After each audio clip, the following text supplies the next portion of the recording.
Welcome to CIVICA, the European University of Social Sciences. And welcome to a new episode of Voices of Civica. I'm Elisa Maria Restani and he's Lorenzo Bassani. And today we are very pleased to be here with Professor Alexandros Kentikelenis.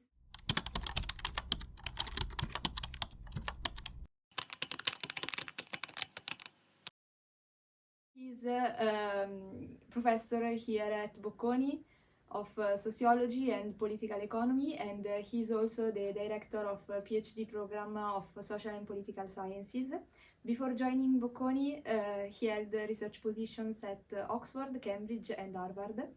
His work looks at the role of international institutions in addressing major social, economic and political challenges, with particular attention to how global policy decisions shape welfare, health systems and inequality. Kentikelenis has co-authored 4 books and over 50 articles that have appeared in leading academic journals.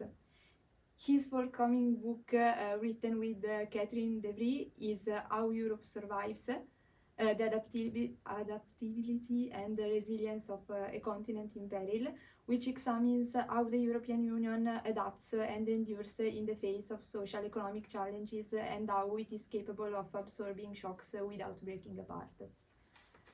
And so thank you for your availability. Thank you for having me. And to begin, I would like to start from the broader themes of your work. So institutions, cooperation, and the way societies respond to common challenges. If you had to explain why the European Union matters today, where would you begin? So what does Europe make possible for its citizens and member states that would be much harder to achieve alone?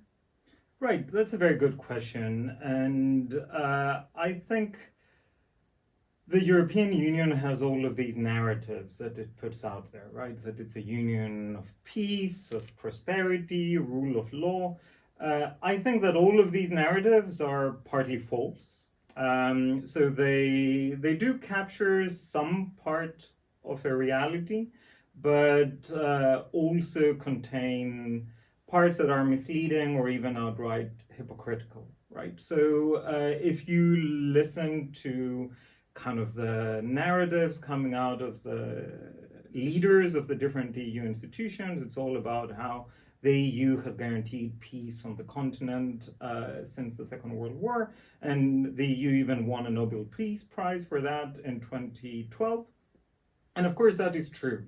But that's also a very narrow way of looking at Europe, because we have had war on European soil.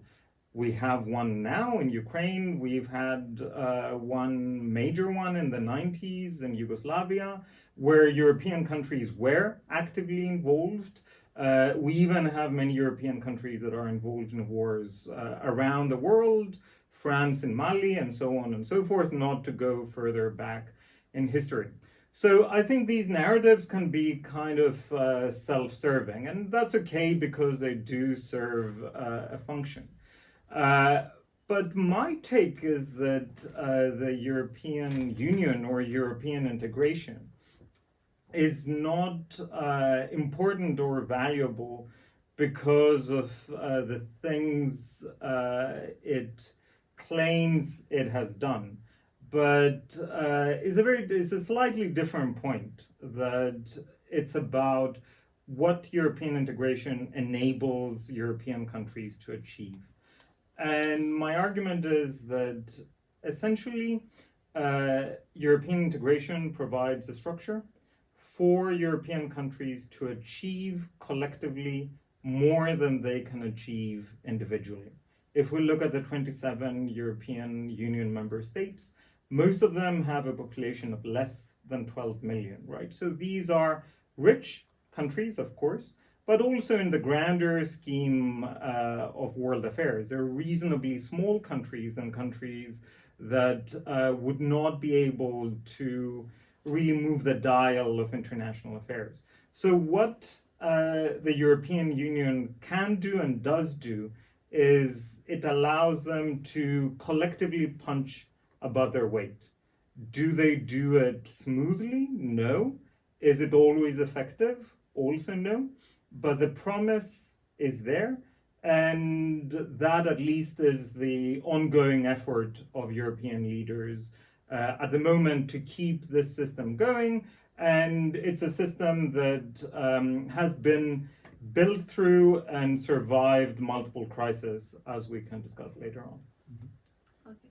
So, thank you. So, talking about European integration, as you like, I like the concept of punching above their height. But in Europe, actually, we've seen during the last years, and specifically during the last 5-10 years, the rise of populist movements and nationalist ideas, which put sovereignty over European integration. But on the other side, we know from history that European integration has brought to many victories.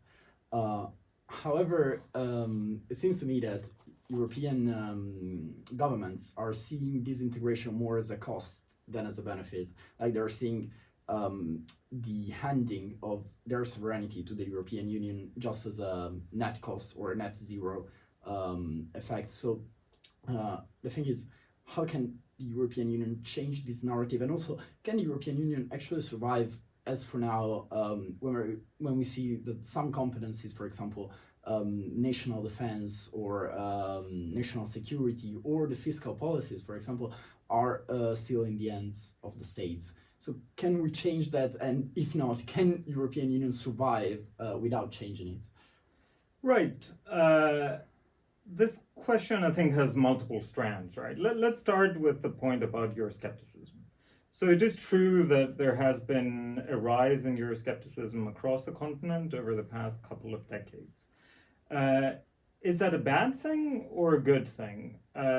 We can also have a counter-argument that actually having Euroscepticism is healthy insofar as it is part of a broader democratic debate. Ultimately, of course, international cooperation is based on certain agreements and treaties that have been signed that encode different characteristics, but ultimately it is down to the member states to determine the direction of the project. And in that sense, it is, in my view, much better to have dissent within the confines of European decision-making rather than outside of it. And that has been what we have been observing, indeed, with much greater Eurosceptic representation of the European Parliament, as well as in national parliaments. Now, what do these Eurosceptics do, right? Let's leave the Brexit discussion aside for a moment, but it is relevant here. What we see is that Euroscepticism is a position that can help challenger parties win votes when they are in opposition. It rarely translates into a very effective governing policy position, and we can discuss Hungary separately as well. But you need to look no further than saying what happened in France in the previous presidential elections, where Marine Le Pen had a very clearly articulated Eurosceptic position, including a position that she would hold a referendum on EU and Eurozone membership, and so on. And that was the point that her presidential bid imploded during a televised debate with Emmanuel Macron. How did she adjust? What happened after that, which we see happening in Eurosceptic after Eurosceptic party around Europe, is that they have stopped having very vocal arguments against Europe, but have started having arguments in favor of a different kind of Europe, say a more conservative Europe, a more closed Europe, a Europe that may be a fortress Europe, so a Europe that is much more closed on migration and so on. And they have been trying to form alliances with other like-minded parties across Europe. Is that a problem? There are two answers to this. One is an answer based on values, right? And you can say, well, Europe has a commitment to openness, and that commitment should be maintained. And the moment that's rolled back, it is Europe moving beyond or rolling back its foundational commitments. And I think that is a valid argument. The other argument is that, well, Europe indeed has these treaties that give shape to our cooperation, but ultimately these treaties are interpreted and reinterpreted in real time by political actors, right? And sometimes you see alliances forming that are more left-wing, other times they're more right-wing, and it's exactly these political alliances on the basis of the democratic input from European citizens that give this endeavor shape. I think that's really important, and I think democratic contestation is really important, even if it pushes the European Union in directions that we, from our own values, may think are undesirable. Because ultimately democracy depends on what is known as loser's consent, right? Most of us very often vote for parties that do not get elected. Sometimes they do, most of the time they don't, but we trust the process. So when a party that we didn't vote for comes to power and does the things it promises, we still accept that these decisions have legitimacy because we trust the process. And maybe in 4 years' time, or in 5 or 8 years' time, our party will come to power and deliver what we liked that other people in society didn't like.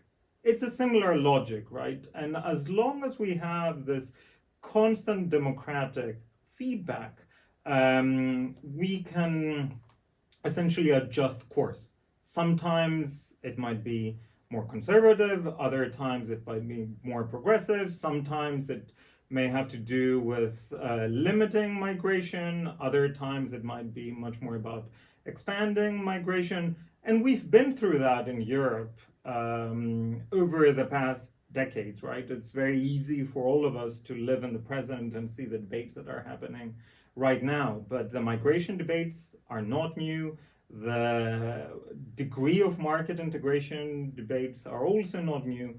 And by not new, I mean they've been going back for decades and decades. So it's tempting for us to think that we constantly reinvent the wheel, but if we take this historical perspective, we have been through this before, and there were criticisms about the things that the European Union did, but ultimately it's still with us as a set of institutions that shape our collective behavior. Thank you. So I see your point about the democratic game of conservatives, liberals, and the left and right. But on the other side, in Europe, we know that many actors, especially in the right wing, but also actually in the left populist wing, are actually financed, allegedly financed by geopolitical rivals of the European Union. We have some cases of not allegedly financed parties, for example, the Georgescu case in Romania. So how does this relate to the democratic game? I mean, should we accept this as well? Just because, yeah, it's a democratic game, so it's fair to play even if you're, I don't know, pro-Russian or pro-China or pro-United States. But if you're financed, aren't you breaking the rules if there is foreign intervention? Right, so this system is premised on there being a rule of law, right? And the same concern arises for many parties, right? The AfD party has also been accused. The former Hungarian government, was recently, there was recent evidence that there were leaking what was happening within the European Council to Russia, and so on. These are all really problematic developments, and exactly the reason why Europe has these rule of law procedures to make sure that the rule of law is indeed followed across countries. Now, is it so easy to implement them? Not always, and of course there is a lot of political maneuvering. But my point here is that exactly because the EU is a union of 27 countries, that makes it really hard to turn, really hard to steer, and the power of any individual country is somewhat curtailed. Certainly they have more power when it comes to unanimity, even though currently there are discussions around how to circumnavigate the unanimity requirement. You know, notoriously when it came to Hungary, there were various instances of summits where Hungary, quote unquote, was invited to go for a coffee break while everyone else voted, right? So circumvent the Hungarian opposition, often with some kind of carrot that was provided to Hungary. Now, that was one kind of half measure that delivered for a while. Is that the right way to organize collective decision making in the medium to long run? Certainly not, which is why we have all of these discussions around institutional structures at the moment. But essentially, to get back to your previous question, this comes back to the very sensitive nature of some of the things that the European Union does, right? You mentioned defense, foreign policy have traditionally been very close to the sovereignty of countries. So it's not at all surprising that countries want to retain that agency, right? It's not surprising. At the same time, these same countries are trying to do more and more collectively, often in highly dysfunctional ways. You might have seen that there is a long-standing effort between France and Germany to cooperate on military systems that is now imploding, right? On constructing some tanks or some fighter jets. That is not going very well, often because different countries have different cultures when it comes to procurement, when it comes to defense priorities, and so on. And it is also very slow moving. I mean, we're still talking about kind of multi-billion euro investments on fighter jets when the war in Ukraine has shown that with really cheap drones, and the same has been shown in the war in Iran, with really cheap drones you can inflict quite a lot of damage and kind of financially exhaust your enemy as well. So I think that's part of the broader conversation we have been having in Europe. The discussions around Ukraine accession, even though the prospect of actually Ukraine acceding is probably very, very far in the future, already kind of it has been folded into the new security calculus of the European Union. So I think the better way to try to approach these questions is not as binaries, but in terms of a spectrum or a continuum, and see kind of the tensions that European countries are navigating when it comes to how much control and room for maneuver to give to the EU and how much to retain for themselves. And that changes with different political mandates, but also as geopolitics changes. And that is the world we live in now. Thank you. And turning to Brexit, has it shown that rejecting European integration is a realistic path to greater control, or has it made clearer the value of European Union? What's your idea? Do you see a path for reunification in the future? So this is a very topical question because we're coming up on the 10-year anniversary of the Brexit referendum, which happened in June 2016. I was actually living in the UK at the time, so I vividly recall it, and everything that followed after that, the very protracted process of negotiations and eventual exit. Now, I think the mistake that was made at that time, the policy mistake, was a conflation of nominal sovereignty with what, in the context of Europe, we can call effective sovereignty, which goes back to my earlier point, but let me define these two terms and unpack them a little bit. So nominal sovereignty is exactly what the Brexit slogan was all about, taking back control, right? British laws for British people. You can decide exactly how you want to regulate your agriculture, your drug industry, product markets, financial services, everything. You have absolute authority, which is exactly what the Eurosceptics or the so-called Brexiters wanted.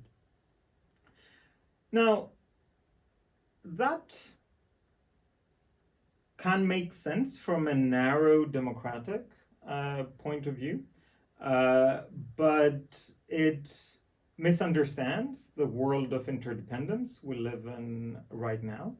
And it also, in my opinion, misestimated the exact ability of Britain to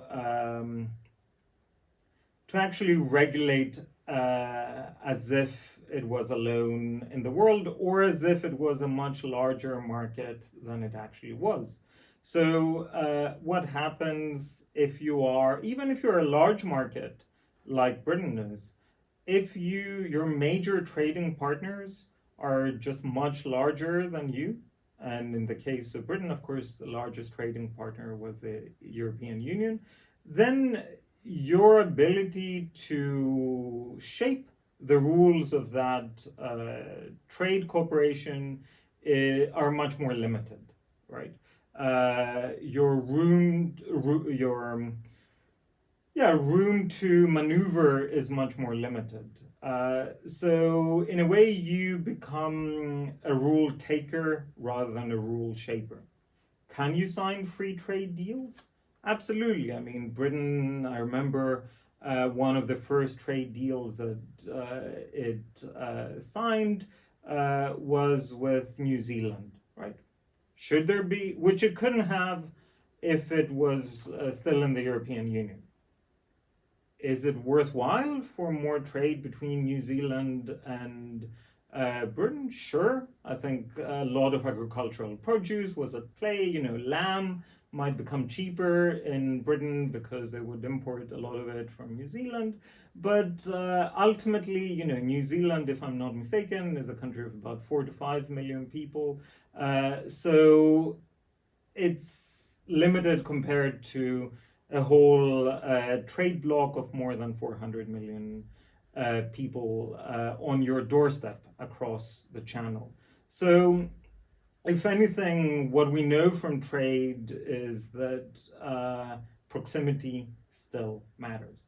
Now, in contrast, effective sovereignty is the idea I alluded to earlier, which is that collectively, European countries can achieve more than they can individually. So ultimately, the policy options available increase. especially in the context of the current geopolitical environment, where that is marked by a fierce rivalry between the United States and China.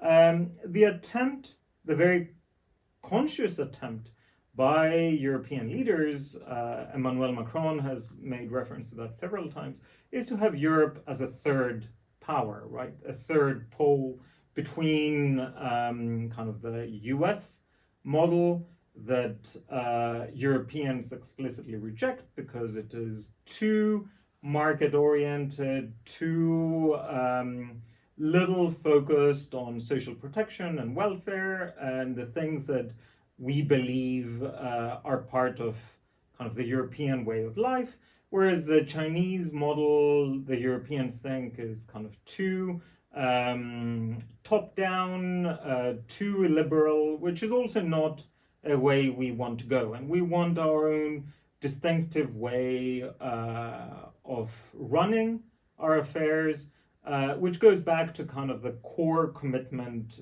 in Europe of having a social market economy that is rooted in democracy, right? So a capitalist system that is very much focused on delivering welfare to the people. Has it always done so? No, but the point is that it can be steered in different directions. And the way it can be steered is because it is grounded in these democratic principles and these kind of multiple layers of democracy, both directly elected European parliamentarians, as well as national leaders who go to Brussels and negotiate and reach agreement on common affairs. So Britain was one of the most privileged countries within the European Union, and they opted to leave it. If anything, the fact that Britain left is the affirmation of sovereignty, right? A country can actually leave the European Union. Is life so much better outside of it? The fact that now, 10 years on, in the UK, there are still debates going on about the degree of alignment or proximity to Europe that they should be having, suggests that at minimum, that is a really difficult question to answer in a kind of yes or no version. The current Labour government wants more alignment. Why? Because they think that more alignment will open up more economic opportunities, and the UK has been going through a period of relative stagnation among the rich economies. Of course, you have other forces that say, no, we should be aligning ourselves much more with the United States. Nigel Farage of Reform Party has been making that argument very clearly, in part because in Britain there is this deep-rooted concern or belief that the US has a special relationship with the UK. I would argue that if one looks closely at what Trump has done vis-a-vis the UK, that argument is harder to sustain. But that is, in any case, the debate in Britain at the moment, and the fact that it is still such a present debate goes to the point that being part of Europe delivers tangible benefits for economies, because if it didn't, the UK would be now having, a very nice time of unprecedented growth outside the European Union, which is exactly what Brexit promised. Thank you. So basically, we could summarize saying that Great Britain faced the trade-off between sovereignty and bargaining power, and chose sovereignty. So, but talking about bargaining power, it actually made me think about European expansion, which is something we're back to talk about in the last couple of years when talking about Ukraine. But I've been reading some opinions about the joining of for example, Norway. As well, I heard somebody which is talking again about the joining of Turkey. But I mean, about Turkey, for example, we know there have been a lot of motivations about why Turkey should join or should not join, but in the end, it all comes down to the bargaining power inside the Council of the European Union, I think. I mean, Turkey is a major powerhouse in terms of population, which is one of the key factors for passing laws inside the Council of the European Union. So do you see this integration of Turkey, but as well as Ukraine? I mean, Ukraine is quite a special case, okay, but Moldova, for example, or Norway, inside the European Union. I mean, member states, as for now, I don't see it as an actually politically feasible plan. I mean, many countries would lose a lot of bargaining power, especially the big ones, but also the small ones. I mean, there is a majority also of the number of states and not only about the population. Yeah, so I think there are two questions here. The one is the feasibility and timeline of an accession process, and the second one has to do with the desirability of accession negotiations, right? And being an EU candidate country provides tangible benefits, including a lot of financial benefits in terms of additional aid and policy support to candidate countries, right? So there is a tangible benefit. Now, on the feasibility of it, even before we start thinking about the kind of reallocation of voting power within European institutions, it is important to note that several countries, most notably France, have committed by law to hold referenda for any future accessions into the European Union. What does that mean? That means that the necessity or desirability of accession really has to be sold to the European population, right? And that is exactly right from a democratic point of view. And I think it is also reasonable from a principled point of view that any club is about exclusion as much as inclusion, right? So Morocco wanted to join the European Union some decades ago, and it was decided that no, but there would be an association agreement, so there would be privileged economic cooperation and access to the market and so on. So I think the underlying question of, how do we understand Europe changes over time. When Turkey was designated a candidate country in the 2000s, the idea was that, we have Europe as a political project, and we want Turkey within the confines of the Union because, of course, it's adding tens of millions of additional people and a dynamic economy. Is that likely to happen now? Not too likely.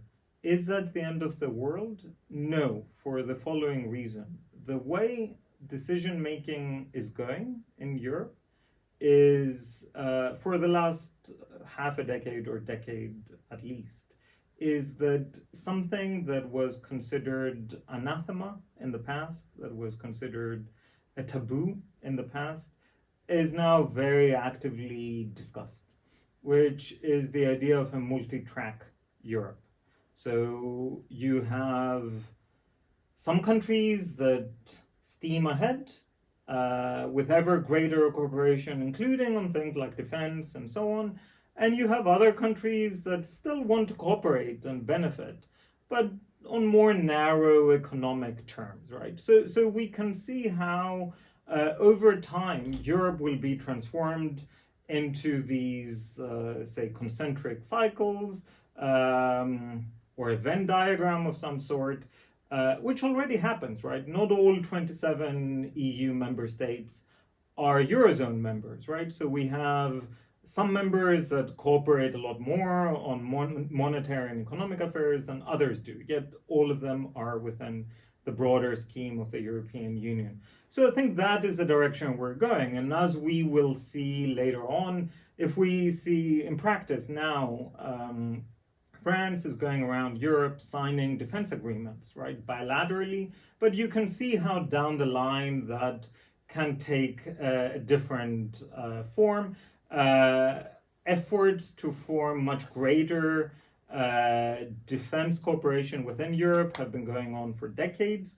If anything, now there's much greater momentum because of what's happening with NATO and the challenges to NATO from its most powerful member state. So it is not unlikely that a few years down the line we have this multi-track model where there is increased cooperation with Ukraine, or Ukraine becomes part of some aspects of European policymaking, but not others. Is that a desirable scenario? I think it is, and I also think it's perhaps a more realistic scenario than fully in or fully out. There can be a different, to use a Scandinavian term, a smorgasbord of options, right? And different countries can choose to cooperate more in different policy areas. Okay, and thank you. So, but instead, in terms of desirability, like the other part of the question, is it desirable for actual member states to have more member states joining, or is it? I mean, is it context dependent? And that's the first question. Like, does it depend on the country? And if so, like, is it desirable for everyone, just for some? Why?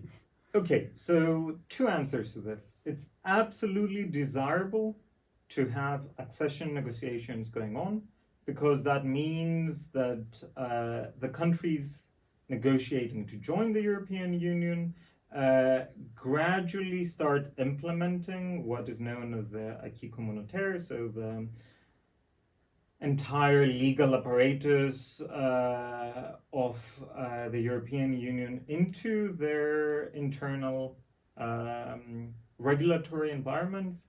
And that is good, because that then opens up more economic opportunities for both partners, both for economic actors in EU countries, as well as economic actors in countries trying to enter. So I think it's unequivocally good that accession negotiations are happening. Is it desirable for countries to eventually enter? I think that is contingent. My take is that no country is in the cusp of joining anytime soon. And it would have to be kind of a decision that is made based on the balance of power that we have in the future. But even if we say that it is desirable to have these countries entering as full member states, let's take Ukraine. Ukraine joining, what will it mean for agricultural policy in Europe? Like, all of the structural funds would need to be diverted towards Ukraine, given the financing needs for infrastructure development in Ukraine and so on. So then it becomes a question, are current EU member states willing to see that happen? Is Poland willing to say, well, less money for Polish farmers, more money for Ukrainian farmers? I'm not sure. Having said that, there's nothing like major geopolitical crisis to really push these decisions to be made, and kind of bold decisions to be made in a context of major geopolitical crisis. And I think as we see an increasingly volatile international environment, we will see that at least the trade-offs are clarified, and these trade-offs may actually make the European population more likely to agree to expansion. Will that be to everyone and anyone? Probably not. Will it be to the Western Balkans? Perhaps. These are relatively small countries, although there are concerns around, again, the issues you raised earlier about Russian influence in Serbia, for example, and so on. Would Norway be easier to join? Yes, plausibly, Norway would be easier to join. It's already part of the European Economic Area. So there is a rationale where that would make sense. I mean, it would also be very nice for GDP per capita in Norway. So thank you. Thank you for the interesting reflections you shared with us. And thank you all for watching this episode. We will see you in the next one. Thank you very much for having me. Thank you. Thank you. Awesome.